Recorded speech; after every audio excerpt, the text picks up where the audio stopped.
congratulations on creating this beautifully imperfect yet perfect show. I mean, how are you? Have you had a second to kind of take it all in now that it's here, now that the world is going to be able to see it? Because this is, I feel like, such a special show. I'm so glad you feel that way because I think all of us absolutely 100% feel that way. It was such a beautiful summer. Uh, and making this, like, I love the way you put that, like, beautifully perfect, imperfect show because like from the moment the scripts came our way and the audition, I was like, I just want to be a part of this. I love the storytelling. I love how every character is so fully formed and they have their own journey and their unique voice. And it's all so relatable. It's just good storytelling about the human condition. There's no aliens, there's no zombies, but like, I don't know anybody that's gone through that, but I know a lot of people have gone through divorce, you know? A lot of people who have Absolutely. lost pe people that are very special to them, and how do you come back from that? And that's what how do you navigate the world after these huge changes in your life? And that's what our show is about. So it's so thrilling that it's finally coming out.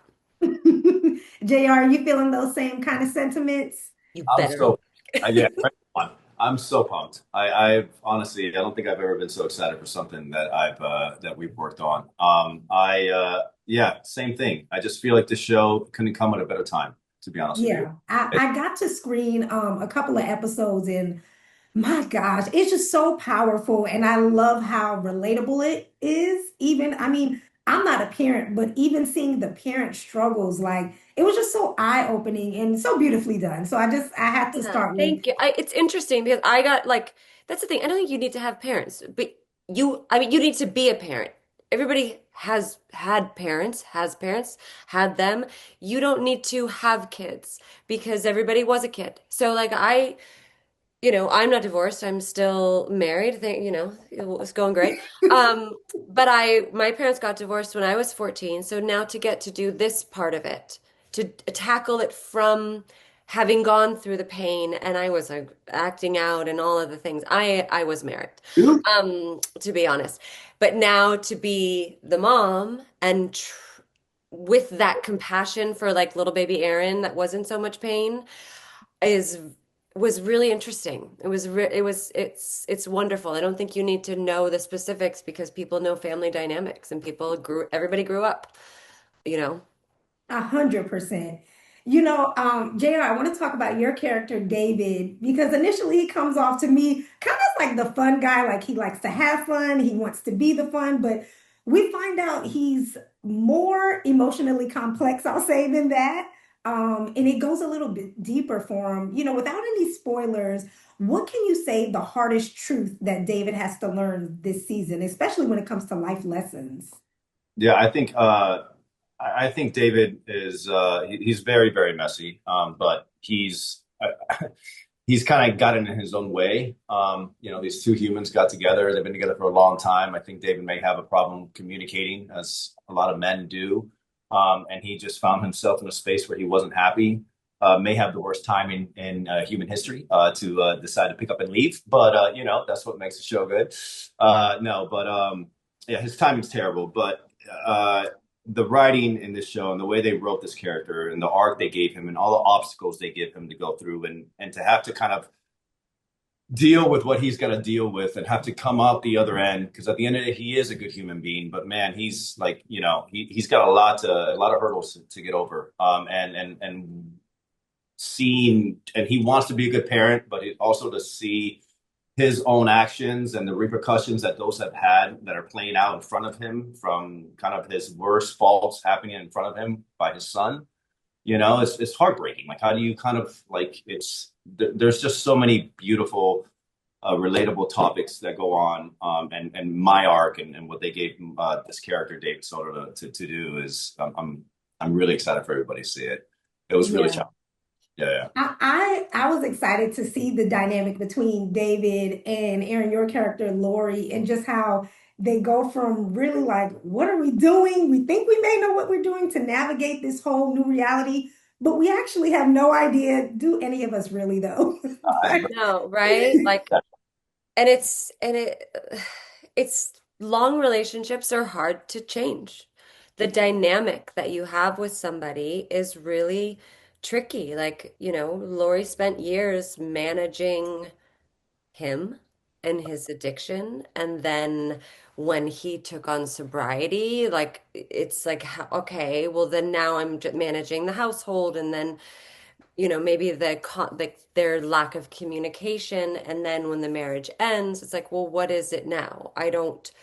She's still trying to manage everybody at the detriment to her own well-being. Mhm. It's like more talks about her journey.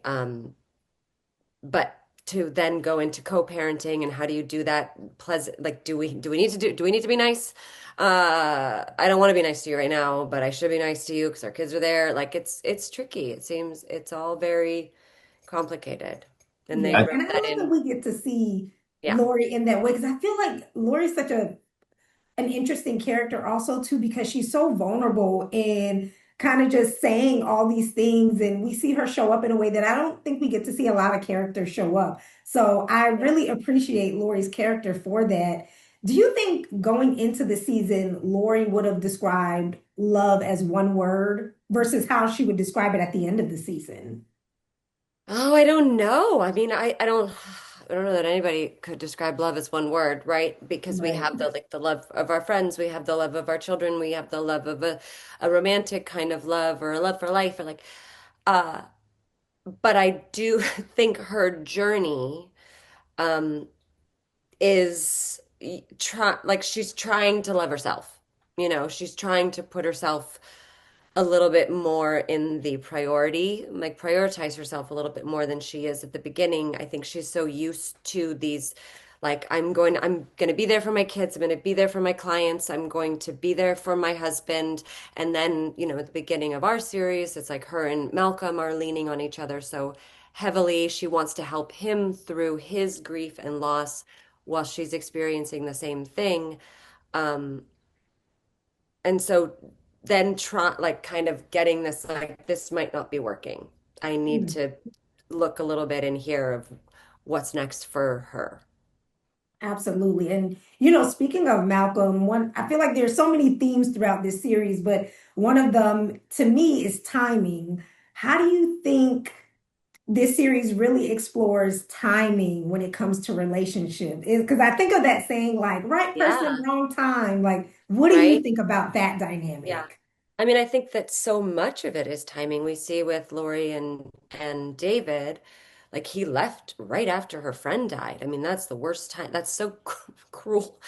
And it's then, and then maybe this, the friendship with Malcolm was forged in the fires of grief and trauma, and they get very close, and then it gets a little bit messy. But like this, I think if there's something with Lori and Malcolm that would last, it's not to be jumped into lightly. Like the timing of it seems very important, and that this thing happens and it feels so impulsive that they're like, whoa, whoa, like, what's happening? So timing is everything, and also it's not just the two of them; it's their children. Like this, when is the right time for a parent to move on after a divorce or after the loss of a parent? That I think this, you're right, and that this series does explore timing on so many different levels, like, how we process emotions and when it even feels okay to feel what you're feeling. You're like, I shouldn't be feeling this. This is not the Mhm. right time to be feeling this.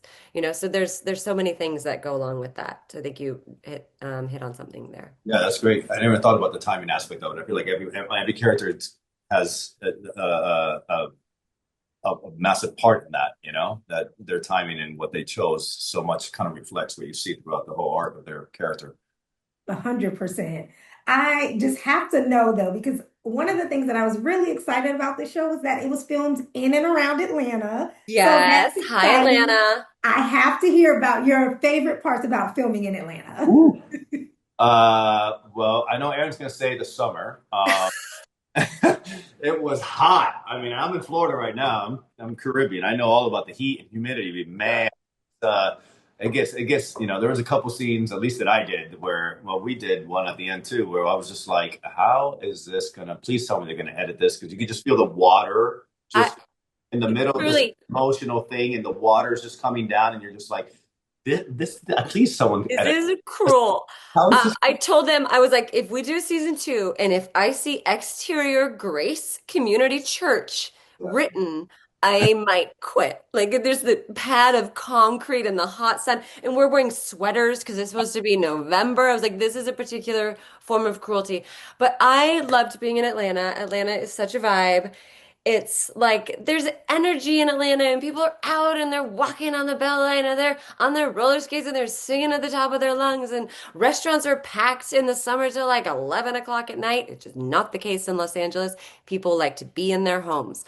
Um, so it was so fun and just like the energy on set. We had such a beautiful crew. Most everybody was local except a few of us that flew in. It was fun. Like I here in Los Angeles, everything is brown in the summer and it's hot. And like you go and there's trees and it's raining in the afternoon and then it's not. Like I love it. It was fun. I want to I go do more. love that you both loved it so much. And I also love that everybody has mentioned the Beltline. So that was clearly everybody's I favorite. think most of us were staying like close to Inman Park or somewhere close to the Beltline. So it was all very accessible. And then we'd have people come in for the weekend and they're like, what are you going to do? I was like, let's go to the Beltline. Yeah. Let's go to Ponce. Let's go over to the park. It was Thank really you hard both so much. to shape, I'll just say. Because y'all got Say some that again. it was really hard to stay in shape. Y'all got some good food. Yeah. I mean, I True. know. I say I work to eat. I'm a foodie. So like it was just like, I mean, the brunch there is just like y'all got some really good restaurants. Yeah. Thank you both so much for, of course, taking the time today, but also being a part of this project, which I feel is so important. I cannot wait for everybody else to see it. Thank you for Yeah. sharing your gifts and really diving into these characters who so many people are going to be able to relate to. Yeah, I think people are going to love it. So I really do hope that on January 25th, you go to Amazon. The first episode will be everybody, but there'll be two episodes dropped on Wonder Project on the 25th. It's $8.99 a month. It's like it's less than a brunch. Less Um, than a cup of coffee. less in some places, yes. The coffee my teenagers managed to find, yes, it's cheaper than that. Thank you again. Enjoy and congratulations. Take time to Thank you. soak it in. Thank you.